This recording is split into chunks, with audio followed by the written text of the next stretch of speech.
오늘 위기는 기회다 제목으로 하나님 말씀 나누기 원합니다. 저를 보시죠. 요즘에 여러분은 모르겠지만 저는 이런저런 뉴스로 또 이런저런 일들 때문에도 힘들기도 하고 마음이 상하기도 합니다. 어떤 뉴스는 자세히 읽고 싶지 않아서 빨리 이런 뉴스들이 끝나기를 바라는데 상황이 끝나지 않고 오히려 점점 확대되는 것을 봅니다. 또 일주일 전에는 에티오피아 항공사 보잉 737 맥스 기종 비행기가 추락 사고가 있어서 157명이 사망하는 그런 안타까운 일이 있었습니다. 저는 에티오피아를 다녀온 경험 때문에 저는 한 사람이나 하필 에티오피아 항공인가 싶어서 마음 아파하고 안 보려고 하는데 자꾸 검색을 하는 저희를 발견을 했습니다. 그리고 며칠을 안 봤는데 오늘 새벽에 또 점검하면서 예배 준비하면서 또 저도 모르게 클릭을 했다가 좀 허탈한 웃음이 나오는 뉴스를 추가로 봤습니다. 그때 그 비행기를 타야 되는 분 중에 한 분이 2분 지각하는 바람에 놓쳤다는 것입니다. 그때 당시에 이분은 에티오피아 아디스아바바에서 케냐 나이로비로 무슨 회의에 참석하기 위해서 티켓팅을 했고 공항에 잠시 두리번 하다가 갔더니 벌써 비행기가 떠나버렸더래요. 그래서 분통을 터뜨리고 아니 어떻게 방송도 안 하느냐, 왜 승객을 안 찾고 출발하느냐 막 화를 냈는데 거기 공항 경찰이 이리 와 보시라고 그러더니 당신 왜 비행기 안 탔냐, 뭐 비행기 추락할 거 알고 있었냐, 이런 식으로 거꾸로 취재를 받고 깜짝 놀랐다는 거예요. 참 별일이 다 있습니다. 여러분 혹시 비행기 놓치면 안 타지 마시기를 바라고 뭐 탈 수도 없지만 우리가 참 앞길을 알 수 없다라는 것입니다. 이런 안타까운 일들이 있어서 제가 일부러 의도적으로 1년 전쯤에 있었던 비슷하지만 다른 상황을 찾아서 오늘 소개해드리고 싶습니다. 작년 4월에 미국 사우스웨스트 항공사 또 같은 보잉 737 여객기인데 그 맥스 기종인지까지는 확인이 안 돼요. 어쨌든 뉴욕 라과디아 공항을 이륙한 비행기가 이륙 20분 정도 지나서, 그러니까 정상 고도 한 9,000m 상공까지 올라가서 이제 막 자리를 잡으려 그러는데 왼쪽에 엔진이 폭발을 하면서 큰 사고가 났습니다. 사진을 보여주시면 그때 당시에 찍은 사진인데 저렇게 지금 하늘 위에서 같이 보고 찍은 거예요. 자기들이 저기 폭발하면서 그 파편이 창문 안으로 일부 들어왔고 창문이 깨졌죠, 당연히. 그리고 한 분 여자분이 맞아서 그 자리에서 돌아가시고 7명 정도가 피를 많이 흘리면서 중상을 입는 그런 긴박한 상황이 벌어졌습니다. 그런데 이 비행기의 조종사는 여성 슐츠라고 하는 50대 중반이었는데 이분이 냉정함을 잃지 않고 비행기를 가까운 필라델피아 공항으로 착륙시키려고 노력을 했습니다. 그때 이 슐츠 조종사가 뭐라고 그랬냐면 그 순간에 내가 정신을 차리지 않으면 모든 승객들의 생명이 위험할 수 있다. 내가 정신을 차려야 된다, 이거였어요. 관제탑과 교신하면서 기체 일부가 소실됐다, 속도를 줄여야 되겠다, 환자들이 있으니 구급 의료진을 준비해 달라라고 요청하고 최선을 다해서 정신을 차리고 최선을 다해서 어떻게 뭐 자세히는 모르겠지만 필라델피아 공항에 무사히 비상 착륙을 했습니다. 그리고 더 놀라운 것은 슐츠 조종사가 그 탔던 승객들 통로를 다니면서 일일이 안아주고 또 입구에까지 나와서 다 위로하면서 괜찮다고, 안심하라고 이렇게 위로까지 해줬다라는 것입니다. 이 슐츠는 대단한 신앙의 사람이고 또 교회에서 어려서 자랐고 자기 남편도 교회에서 만났고 그리고 교회에서 결혼식을 하면서 믿음을 유지하고 있던 분이었습니다. 슐츠의 어머니가 하는 말이 딸에게 있는 그 신앙이 용기와 지혜를 발휘하게 했을 것이다. 신앙 때문에 하나님이 도와주셨을 것이다 라고 말을 했고요. 또 슐츠의 친구이자 이웃인 샌디 그린이라는 분이 또 뭐라고 그랬냐면, 평소 슐츠의 모습을 봐서 충분히 그럴 만한 사람이다. 그러니까 어떻게 하다가 그런 우연찮게 그 일을 잘 냉정하게 처리한 그런 게 아니라, 평소의 슐츠의 모습은 충분히 그럴 만하다. 평소가 그랬다는 것입니다. 그만큼 정말 강한 크리스천이다라고 표현했습니다. 여러분, 우리 인생에 누구나 다 위기는 올 수 있습니다. 아니, 좀 설교 초두에 이렇게 말해서 죄송하지만 누구에게나 당연히 위기는 옵니다. 아멘 안 하셔도 제가 저주를 퍼붓는 게 아니에요. 그건 인생의 자연스러운 일이라는 거예요. 그러나 그 사람이, 누구에게나 찾아오는 위기이지만 그 사람이 어떠한가에 따라서는 위기가 오히려 오늘 말씀처럼 기회가 되기도 한다는 것이죠. 저와 여러분에게는 위기가 혹시 올지라도 기회가 되시기를 축복합니다. 그래서 오늘 첫 번째 말씀드리고 싶은 소제목이 그거예요. 위기는 기회이기도 하다는 거예요. 따라서 위기는 기회다. 위기는 기회다. 아멘. 위기의 시대를 산다고 해서 그 자체로 당장 망하거나 끝장나는 것은 아닙니다. 오히려 위기는 더 기회가 돼 왔다라는 것을 우리의 삶에서도 경험하고 성경에서도 이것을 증명해 주시고 있고, 또 이 세상에서도 이것을 많이 경험하고 있습니다.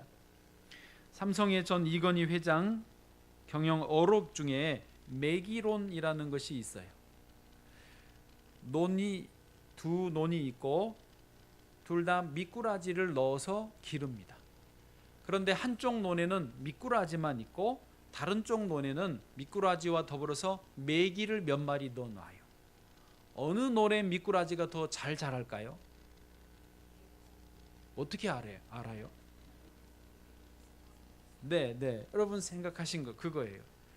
미꾸라지들끼리만 있는 논에서는 미꾸라지들이 그냥 미꾸라지야, 미끌미끌하면서 뺀질뺀질하면서 잘 먹지도 않고 한가로이 지내는데, 메기가 있는 논에서는요, 안 잡아 먹히려고, 살려고 어떻게든지 돌아다니는 거예요. 좀 쉬려 그러면 메기가 와가지고 막 쫓아오니까 도망가는 거예요. 막 그 진흙 논두렁도 파고 들어가고, 먹이가 있으면 열심히 잘 먹고, 그래서 잡아 먹히는 게 없을 수는 없지만 훨씬 더 거기 메기 있는 미꾸라지들이 튼실하고 더 개체수도 많아지고 하더라는 거예요. 성경에서 느헤미야 시대도 좀 그런 일이 있었습니다.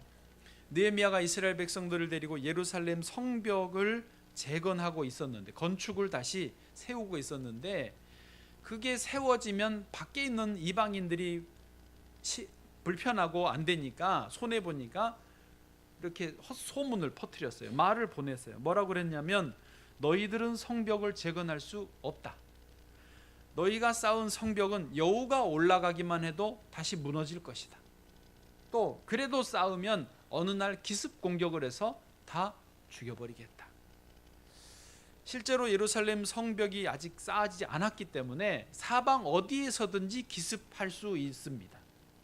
그래서 예루살렘 안에 있는 사람들은 두려움에, 어느 날 밤에 자기 목이 달아날지 모른다는 두려움에 휩싸여야 됐습니다. 그러나 이런 상황에서 느헤미야가 백성들을 다 모았어요. 그리고 정신교육을 한번 시키고 시스템을 다시 갖췄어요. 일하는 건 연장은 계속 잡으세요. 그러나 다른 손에는 창을 잡으세요. 혹은 칼을 꽂고 다니세요. 그리고 어디서든지 공격이 오면 나팔을 불 테니까 그곳으로 다 모여서 같이 함께 힘을 모아서 막아냅시다. 그렇게 다 연장 잡고 무기 잡고 일을 하게 됐습니다. 그렇게 되자 한 발도 물러서지 않자 오히려 위협하고 그렇게 협박하던 대적자들이 낙심해버렸어요. 자기들이 그렇게 협박하면, 위협하면 은매 기주가 하고 일을 그만둬야 되는데, 자기들끼리 흩어져야 되는데 오히려 그것 때문에도 똘똘 뭉치니까 그 위협하던 사람들이 기가 죽어버린 거예요. 그리고 결국 누구도 공격하지 않았어요. 누구도 기습하지 않았어요. 여러분, 악한 세력에게는 굴복하지 않고 강하게 대적해야 됩니다. 두려움이 오고 그런 안 좋은 상상력을 불러일으키는 말을 할지라도 믿습니다 하고 믿음으로 받아쳐야 되는 것입니다. 그렇지 않으면요, 계속해서 궁지에 몰리게 돼요. 도망갈 곳이 없을 만큼 도망 다녀야 되는 것입니다. 초대교회 시절에 예루살렘 교회 수장을 맡았던 야고보 사도, 그때는 아직 교회가 이렇게 시스템이 안 갖춰져 있을 때거든요. 그럴 때 뭐라고 그랬느냐? 야고보서 4장 7절 말씀에 같이 읽어보실까요? 시작. 마귀를 대적하라. 그리하면 너희를 피하리라. 아멘. 저는 이 말씀이 너무 좋아요. 저는 싸움이 좋아. 네. 저는 싸우는 게 좋아요. 마귀가 덤비고 장난을 치면 저는 살아나. 그럴 땐 막 쌍시옷이 나와요. 이게 마귀한테는요, 이게 그게 해볼 만해요. 왜? 할 때마다 이기거든요. 여러분, 마귀는 대적하시기를 바라고, 그런 마귀가 도망갈 줄로 믿습니다. 오늘 저와 여러분의 삶의 자리에서 어려움과 위기가 있으실 거예요. 없을 수 없습니다. 다 나름대로는 고민이 있습니다. 나름대로는 위기감이 있습니다. 가정에서든 사업에서든 뭐 어떤 만남에서든 심지어 교회에서든 심지어 이런 환경 생태 미세먼지에서든 위기가 있습니다. 그러나 낙심하지 말고 의연하게 맞서시기를 바랍니다. 승리하리라 믿습니다. 반대로요, 오히려 안전하다, 아무 문제 없다, 그때가 진짜 위기인 걸 알아야 돼요. 지금 이 설교, 위기 설교를 들으시면서도 나는 도대체 위기가 없네, 난 문제가 없네, 난 고민이 없네, 큰일 날 소리예요. 위기가 느껴지지 않으면 진짜 큰일 나는 거예요. 여러분, 지금 문제가 있고 입술이 터지고 그러시면 감사하시기를 바랍니다. 할렐루야. 위기가 기회입니다. 기회가 아니라 위기가 기회인 것입니다. 자, 두 번째, 그래서 위기의 때 오히려 마음의 결단을 해야 됩니다. 오늘 성경 말씀 같이 한번 읽겠습니다. 7절 말씀이요. 시작. 하나님이여, 내 마음이 확정되었고 내 마음이 확정되었사오니 내가 노래하고 내가 찬송하리이다. 아멘. 다윗이 이 시편 57편을 지을 때 상당한 위기 속에 있었습니다. 57편 앞에 부제에 이렇게 돼 있어요. 다윗이 사울을 피하여 굴에 있던 때에. 아시죠? 사울이 왕이었는데 이스라엘 전체에서 고르고 골라서 3,000명의 용사들을 뽑았습니다. 그리고 다윗 한 명 죽이려고 찾아오고 있습니다. 그것도 지금 다윗의 마음의 위기인데, 더 힘든 것은 다윗이 굴에 숨어 들어간 그 동네 10사람들, 그 10동네인데 그 사람들이 다윗이 여기 있다라고 사울에게 고발을 해버렸어요. 밀고를 한 거예요. 그러니까 다윗의 입장에서는 왕이 자기를 죽이려고 하는 것도 얼마나 엄청난 위협이 되지만 믿고 숨어 들어간 그 동네 사람들이 자기를 배신했잖아요. 그 배신감에 마음이 크게 낙심이 됩니다. 제가 설교 때 여러 번 이런 말씀을 드렸는데, 사람을 믿지 마시라고. 따라하세요. 사람을 믿지 말자. 네. 부인도 믿지 마세요. 자식 더 믿지 마세요. 물론 남편도 믿으시면 아니 되옵니다. 네. 누구도 사람은 믿지 마세요. 친구도 믿지 마시고. 네? 친구 믿지 마세요. 또 누구를 믿으면 안 되지? 네. 뭐 목사도 우리 부교육자들 믿으면 안 됩니다. 믿으면 안 돼요. 그냥 서로 협력하고 서로 이렇게 돕고 할 뿐이지 믿음의 대상은 아니에요. 그런데 저도 사람이다 보니까 같이 일을 하다 보면 자연스럽게 좀 의지가 되는 경우들이 있어요. 예? 사람, 우리 성도님들도 뭐 교육자도 뭐 가족들도 또 어떤 친구도 의지되는, 저도 모르게 마음을 자꾸 가는 사람이 있어요. 그런데 언제가 제일 힘드냐면 전혀 뭐 상관없는 사람들이 뭐 이런저런 일이 있었을 때야 뉴스에 나오는 거야. 저와 직접 상관은 없죠. 마음만 좀 시릴 뿐이지. 그러나 저도 모르게 마음이 갔던 사람이 힘들게 하면 그거요, 마음이 무너지려고 그래요. 보통 힘든 게 아니에요. 지금 다윗이 그런 거예요. 자기가 믿고 의지하고 숨어 들어갔던 그 동네 사람들이 자기를 밀고 해버리니까, 사울 왕이야 그런다 치더라도 사울 왕은 자기 다윗 때문에 왕자가 위협하니까 죽이려고 한다 치지만 그 동네 사람들이야 왜 자기를 고발하겠어요. 근데 고발하니까 다윗의 마음이 무너지는 거예요. 그런데 그런 상황에서 지금 다윗이 말하는 거예요. 4절 말씀 봐보실까요? 4절 시작. 내 영혼이 사자들 가운데서 살며 내가 불사르는 자들 중에 누웠으니 곧 사람의 아들들 중에라. 그들의 이는 창과 화살이요 그들의 혀는 날카로운 칼 같도다. 아멘. 지금 한 절에 다 요약을 해놨어요. 내 영혼이 어디 가운데 산다? 사자들 가운데 살고 있어요. 여러분, 사자는요 사람을 물어 찢어서 먹는 그런 존재 아닙니까? 그런 안에 자기 영혼이 살고 있어요. 나를 불사르는 자들 중에 내가 누워있다. 편안한 안전한 곳이라고 누웠더니 10사람들처럼 자기를 불사르려고 한다는 거예요. 또 그들의 이는 창과 화살이요 그들의 혀는 날카로운 칼. 공격해오는 사람들의 이가 창과 화살 같고 혀는 날카로운 칼 같도다 하면서 외부적으로 내부적으로 철저하게 혼자이고 죽음의 위협 가운데 있다는 것을 고백하고 있습니다. 그런데 그런 다윗이 이런 위기 속에서 다시 7절을 보시면 내 마음이 확정되었다라고 고백하죠. 다윗이 얼마나 마음이 자기도 힘들었으면 2번이나 반복해요. 하나님이여, 내 마음이 확정되었고 내 마음이 확정되었사오니. 반복해서 강조하는 걸 보면 사실 다윗의 마음도 두렵고 얼마나 떨렸는지가 반증이 되는 것입니다. 표현이 되는 거예요. 그래서 더 의도적으로, 의식적으로, 더 큰 소리로, 더 반복해서 내 마음이 확정되었다고, 내 마음이 확정되었다니까요 라고 하면서 자기를 마음을 추스리는 것입니다. 그렇게 확정해 버리는 겁니다. 여러분, 마귀는요 우리 사람을 공격할 때 어디를 공격하겠습니까? 마음을 공격합니다. 누가 대답하셨어요? 여러분, 우리는 무엇을 지켜야 되느냐? 마음을 지켜야 됩니다. 건강도 지키셔야 됩니다. 맞습니다. 통장의 잔고도 지키셔야 됩니다. 신용도 지켜야 됩니다. 그러나 그보다도 중요한 것은 마음을 지켜야 됩니다. 사단이 마음을 공격해요. 다윗도 그래서 지금 하나님은 내 마음이 확정되었다라고 말하잖아요. 잠언 4장 24절 보시면 이렇게 되어 있습니다. 같이요, 시작.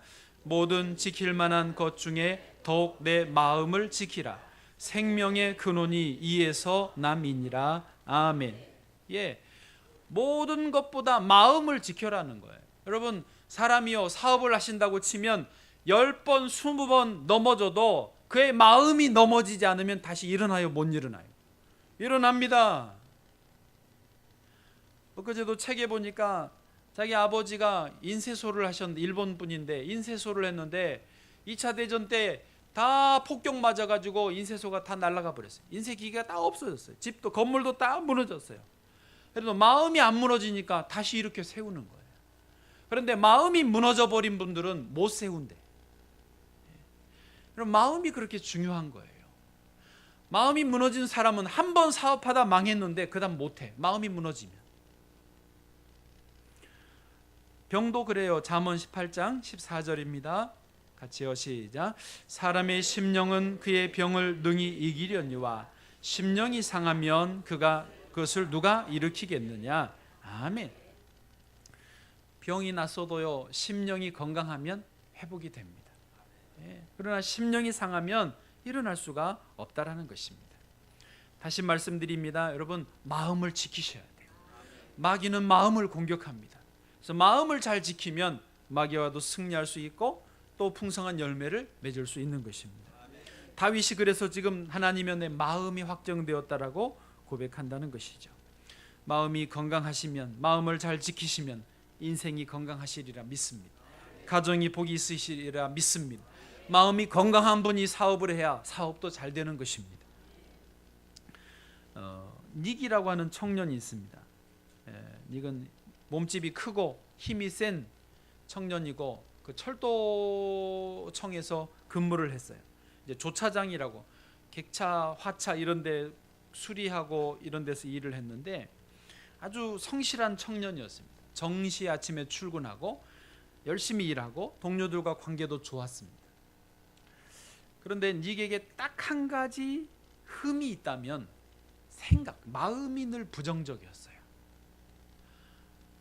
나는 잘 안 될 거야. 이러다가 큰일 나지. 이러다가 난 죽을지도 몰라. 이런 부정적인 태도, 비관적인 생각에 사로잡혀 있었습니다. 항상 최악의 상황을 생각한 거예요. 어느 날 이제 그날 생일 잔치가 있어서 1시간 먼저 퇴근하기로 다 약속을 했어요. 그래서 닉도 그걸 알고는 있었는데 사람들이 빨리 좀 퇴근하다 보니까 뒤처리가 잘 안 되고 빨리 가버렸어요. 그때 닉이 냉동 열차 안에 있었어요. 나가려고 보니까 밖에 문이 잠겨버렸고 자기가 혼자 갇혀 있는 거예요. 아무리 두드려도 소리 질러도 주변의 동료들이 이미 다 가버렸어요. 가만히 앉아서 생각해 보니까 내가 냉동 열차에 갇혀 있구나 깨달았어요. 그렇다면 이 안의 온도는 영하 30도는 되겠구나. 밖은 지금 여름이었거든요. 어떻게 하지? 여기서 못 나가면 얼어 죽고 말 거야. 여기서 밤새 견딜 수는 없어. 생각하면 생각할수록 점점 더 몸이 추워졌습니다. 숨쉬기가 곤란해졌습니다. 나갈 방법이 없습니다. 그러다가 자기가 죽어가는 것을 느꼈습니다. 그래서 볼펜을 주섬주섬 꺼내가지고 이 상황을 기록에 남겨야 되겠다. 주변에 보니까 찢어진 마분지가 있어서 그것을 펴내서 적었습니다. 뭐라고 적었느냐? 이렇게 메모가 남아 있습니다. 너무 춥다. 몸이 마비된다. 빨리 나가지 않으면 아마도 이것이 내 마지막 글이 될 것이다. 글도 부정적이야. 다음 날 아침에 직원들이 출근해가지고 그 냉동 열차를 열어봤더니 한쪽 구석에 닉이, 덩치 큰 닉이 쭈그리고 앉아서 죽어 있었습니다. 부검을 했는데 부검 결과 놀랍게도 동사했습니다. 얼어 죽었어요. 그런데 경찰이 조사해 보니까 그 냉동 열차는 고장나 있었어요. 전혀 냉동고가 작동되지 않았어요. 밖은 여름이었어요. 시원하고 좋았을 텐데. 여러분, 이게 마음이 그렇게 중요한 겁니다. 실제로요, 우리 뇌는 하나님이 그렇게 만드셨어요. 위기 속에 있어도 내가 기쁘다라고 생각하고 하하하 하고 웃으면 뇌는 어떻게 생각하냐면 우리 주인님이 좋은 일이 있나 보다. 하하 웃으시니까. 그래서 온몸에 좋은 신호를 보내고 건강한 신호를 보내서 호르몬 작용, 근육, 신경, 혈액순환 모든 게 건강한 쪽으로 작용이 된다는 거예요. 실제 실험 결과입니다. 그러나 별로 어려운 일이 없는데도 나는 죽을 거야. 나는 요즘에 우울해. 난 슬퍼. 재미없어. 하면서 우울한 신호를 계속 보내주면 뇌에서 이게 온몸에 신경이 가는 거예요. 그래서 우리 주인님이 죽으신단다. 죽을 준비를 해라. 그래서 혈액순환도 정말 천천히 가고 심장박동도 낮아지고 점점 온몸이 굳어지면서 마비되면서 죽어가는 쪽으로 몸이 간다는 거예요. 마음 먹는 것이 그대로 되어지는 거예요. 실제로 되어지는 거예요. 제 말이 아니라 의사들이 하는 말이고 실험 결과입니다. 하나님이 그렇게 만들어 놓으셨어요. 그래서 성경에서 끊임없이 기뻐하라고, 감사하라고, 담대하라고, 두려워하지 말라고, 염려하지 말라고, 언제 하면 하실 거냐고, 라고 하신다는 거죠. 할렐루야. 그런 의미에서요, 여러분, 우리는 하나님께 우리의 마음을 확정할 필요가 있어요. 믿음 위에 굳게 확정하실 필요가 있어요. 어떤 분들은 교회 너무 빠지면 안 돼, 광신자 대 광신자, 뭐 이렇게 말을 합니다. 여러분, 이단에는 빠지면 안 됩니다. 그건 진짜 큰일 납니다. 인생 망치고 가정 망치고 여러 국가를 망치는 것이 이단입니다. 그러나요, 건강한 교회, 정상적인 정통 교회에서는요, 좀 빠지실 필요가 있습니다. 빠진다는 표현이 좀 부정적으로 들리시면 오늘 이 다윗처럼 마음을 확정하실 필요가 있습니다. 오히려 제가 볼 때 신앙생활이 확정이 안 된 분들이 어려워요. 네. 그러나 확정되어 버리면, 오히려 좀 빠지듯이 확정되어 버리면 심령도 편안하고 병도 이기고 가정도 평안하고 자녀들도 잘 되는 것을 제가 많이 봅니다. 할렐루야. 좌우에 인사하세요. 좀 빠져봅시다. 세상의 일도 공부도 잘 되기를 원하신다면 거기에 집중해야 되지 않습니까? 그렇지 않아요? 우리 강 장로님 일하시는 거 보고 은혜를 받았습니다. 우리 강 장로님은 저희 동네 양재동에서 유명하신 분입니다. 건물 유지 보수 관리하시는 분인데 이미 너무 인정을 받아서 바쁘세요. 예. 조심스러운 표현이지만 고소득자세요. 정말이에요. 참 인정을 받으셔요. 한 번은 저기에 물이 샜어요. 그래서 저는 이제 저 기둥 안에 어디서 새는가 보다 그러고 장로님께 말씀드렸더니 아니래요. 위에서 샌대요. 보시지도 않았는데 벌써 아시는 거예요. 그러더니 그 다음 날인가 이제 시간 정해서 오셨어요. 수돗물 다 빼고 또 펌프로 이렇게 공기를 주입하고 다 잠그라고 그러더라고요. 그러더니 양쪽에 두꺼운 헤드폰 같은 것을 끼고 두툼한, 그러니까 일종의 청진기예요. 청진기. 사람 청진기는 요만하잖아요. 자그마한데 건물 청진기라 요만한 커. 그걸 가지고 오시더니요, 보일러부터 진주하게 수도 배관 척 하시고 화장실 척 하시더라고요. 저는 처음에는요 좀 웃겼어요. 모양이 좀 웃기잖아요. 평소에 장로님 같지 않게 탁 하고는 굉장히 심각하게 이걸 하시길래 제가 살짝 좀 웃겼어요. 정말이 죄송하게 그랬어요. 그런데 방에도 또 식탁 밑에 거실에도 이러더니 뭔가 이제 소리를 찾았어. 한참 만에 찾았어요. 그러더니 여기 장판을 열어보재요. 정말 제가 거기까지도 미심쩍어 가지고 이렇게 딱 열었는데 딱 거기 찾은 거야. 새는 데를 딱 찾았어. 우와, 완전 의사 아니에요? 그게 병원 가면 엑스레이 찍거나 MRI 찍거나 청진기로 대보거나 뭐 이렇게 해서 병의 원인을 찾잖아요. 문제를 찾아내는 게 일단 1차인데 그거 하려고 수많은 비싼 검사를 하는 거거든요. 근데 딱 찾아서 건물의 문제를 딱 찾아냈어요. 그러더니 이제 여기네 그러더니요, 연장 가져와서 해머로 뻥뻥 쳐, 망설이지도 않아요. 뻥뻥 쳐서 깨트려서 새는 부분, 이제 공기가 막 물 빼고 공기로 했으니까 새 공기가 있는 거를 찾아가지고 깨끗하게 그거를 어떻게 교체하는지요, 한 번도 망설임이 없이 손놀림이 착착착착 하더니 깨끗하게 처리하셨어요. 요 뒤에 다시 미장까지 딱 하고 장판 저녁까지 열어놔야 됩니다. 그래가지고 신문지로 대충 해서 저녁 될 때 덮었어요. 지금까지 안 새요. 제가 무슨 말씀을 드리려고 그러냐면 이 얼마나 집중해서 하시는지요. 옆에서 제가 사실 약간 거슬리는 말도 했을 거거든요. 처음에 제가 미심쩍어 가지고 장난 거기 아닌 것 같은데요 이랬는데도 상관도 안 하시고 집중해서 그 일을 하시더니 깔끔하게 1, 2, 3로 끝내버리더라고요. 그리고 말하셨어요. 이렇게 하면 얼마 받습니다 그러시더라고요. 상당히 비싼 돈이더라고요. 근데 받을만 해요. 제가 무슨 말씀 드린지 아시겠죠? 여러분, 세상에서 그 일을 하실 때도 그렇게 전문가적으로 집중해서 잘해야 인정을 받는 거예요. 대충 확정하지 않고 설렁설렁해서는 될 수가 없는 거예요.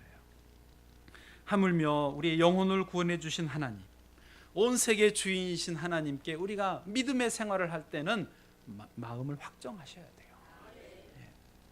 마지막 세 번째입니다. 이렇게 마음을 확정하면요, 상황에서 역전이 일어납니다. 따라하세요. 마음을 확정하면 역전이 일어난다. 아멘. 오늘 본문 6절입니다. 6절이요. 같이요. 시작. 그들이 내 걸음을 막으려고 그물을 준비하였으니 내 영혼이 억울하도다. 그들이 내 앞에 웅덩이를 팠으나 자기들이 그 중에 빠졌도다. 아멘. 자, 이 말씀을 6절을 잘 보시면 여기에 역전이 있어요. 그들이 내 걸음을 막으려고 그물을 준비했어요. 그래서 내 영혼이 어떡하다? 억울하다는 거예요. 그들이 내 앞에 웅덩이를 팠어요. 힘들어요. 그런데 그 다음에 뭐라 그러느냐? 자기들이 그 중에 빠졌도다. 여기 셀라는 여기를 더 큰 소리로, 점점 큰 소리로 읽으라는 거예요. 그들이 내 앞에 웅덩이를 팠으나 자기들이 그 중에 빠졌도다 라고 읽으라는 거예요. 근데 이게 실제로 거기에 빠졌다, 이미 빠졌다 그 말이 아니라, 아직 안 빠졌지만 앞으로 빠질 걸, 그런 의미입니다. 메롱이라고 읽으셔도 됩니다. 이거를 어려운 표현으로 예언적 선포라고 합니다. 나를 괴롭히는 그들이 파놓은 함정에 빠질 거야. 예언적 선포입니다. 성경에는 이런 일들이 많습니다. 다니엘을 죽이려고 사자굴을 파놓은 사람들이 자기들이 그 사자굴에 빠졌잖아요. 아시죠? 모르드게를 장대에 매달려 죽게 하려고 하만이 장대를 세웠는데 하만 지가 그 장대에 매달려 죽었어요. 이게 성경이고 믿음 안에서 일어나는 수많은 역전의 사건들이에요. 다윗도 그거를 아는 거고 이미 자기도 경험을 했어요. 그래서 자기들이 그 중에 빠졌도다라고 선포하는 거예요. 여러분, 저와 여러분의 삶 속에서도 이런 역전이 있기를 축복합니다. 실제로 다윗은 그 함정에서, 그 굴에서 벗어나왔고요, 나중에 사울 왕과 사람들이 다 죽습니다. 그리고 사울 왕을 대신해서 다윗이 이스라엘 왕으로 등극하게 되는 거죠. 그렇습니다. 우리 믿는 자에게는요, 능치 못함이 없습니다. 어떤 위기도 우리를 끝장내지 못합니다. 우리는 위기가 기회가 되기 때문에 그렇습니다. 마가복음 9장 23절 예수님 하신 말씀이에요. 시작. 할 수 있거든이 무슨 말이냐? 믿는 자에게는 능히 하지 못할 일이 없느니라. 아멘. 여러분, 기왕이 믿을 바에 확실히 믿으시고 수많은 역전을 체험하시기를 축복합니다. 이야기 하나 해드리고 마치겠습니다. 오래전에 유럽에서 한 남자가 미국으로 여행을 하고 싶어서 유람선 그 승선권을 비싸니까 그것을 위해서 열심히 일을 해서 겨우 승선권을 샀습니다. 당시에 이제 그 유럽 쪽에서 대서양 건너 미국 가는 데는 한 2-3주 정도가 시간이 걸렸는데, 배로 이제 이분은 겨우 배 티켓을 샀기 때문에 가방을 하나 또 사서 거기에다가 남은 돈으로 비스켓하고 치즈를 잔뜩 사서 넣었습니다. 그리고 배에 오르자 이제 여행이 시작됐는데, 다른 승객들은 다 크고 좀 화려한 식당에 가서 맛있게 음식을 먹는데 자기는 한쪽 구석에 가서 자기가 싸온 비스켓하고 치즈를 먹었습니다. 며칠 동안 식당에서 풍겨오는 음식 냄새를 맡으면서 견디기가 힘들었습니다. 또 거기서 실컷 먹고 오는 사람들이 배를 이렇게 하면서 아우, 여행 끝나면 다이어트 해야 되겠어 할 때 화가 많이 났습니다. 그러나 어쩔 수가 없었습니다. 돈이 없었으니까요. 항해가 끝나갈 3주가 다 돼갈 무렵에 한 사람이 다가와서 이상하게 여기고 물었습니다. 선생님, 왜 저희와 함께 식당에서 같이 밥 드시지 않고 혼자 앉아서 비스켓을 드십니까? 그 남자가 얼굴이 빨개지면서 말했습니다. 솔직히 말씀드리자면 저는 승선권도 겨우 샀습니다. 좋은 음식을 사 먹을 여유가 없습니다. 그러자 그분이 깜짝 놀라서 말했습니다. 선생님, 승선권에 음식값까지 포함된 것을 정말 모르셨습니까? 음식값은 이미 다 지불되었습니다. 그러자 이 남자가 더 놀라면서 정말입니까? 몰랐습니다. 몰랐습니다.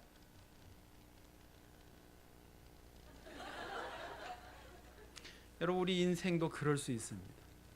하나님의 아들 예수님이 우리 인생의 모든 죄값을 다 지불하셨습니다. 과거의 모든 우리의 죄의 값, 현재의 우리의 모든 죄의 값, 미래에 우리가 지을 죄의 값까지 다 지불하셨습니다. 그것은 끝났어요. 계산이 끝난 거예요. 이미 그 승선권을 우리에게 주셨습니다. 그러므로 어떤 위기가 올지라도, 어떤 어려움이 올지라도, 누가 무슨 부정적인 말을 할지라도 그것은 우리에게 어떻게 해를 끼치지 못합니다. 그것에 대한 값은 지불되었기 때문이에요. 우리는 그저 주 예수 그리스도 안에서 주신 은혜를 누리면 되는 거예요. 위기가 오면 할렐루야, 기회를 주시는구나. 그리고 그것을 잘 이용하시면 되는 거예요. 감사한 일들이 있으면 감사함으로 누리시면 되는 거예요. 예배드리고 찬양하고, 그리고 이 좋은 복음을 나누시면 되는 것입니다. 마지막 날 주님 앞에 서가지고 주여, 저는 몰랐습니다. 내 죄값이 다 해결된지 몰랐습니다. 그러시면 얼마나 억울하겠어요. 이 땅에 사는 동안 평안을 누리십시오. 기뻐하십시오. 감사하십시오. 이 복을 누리시기를 바랍니다.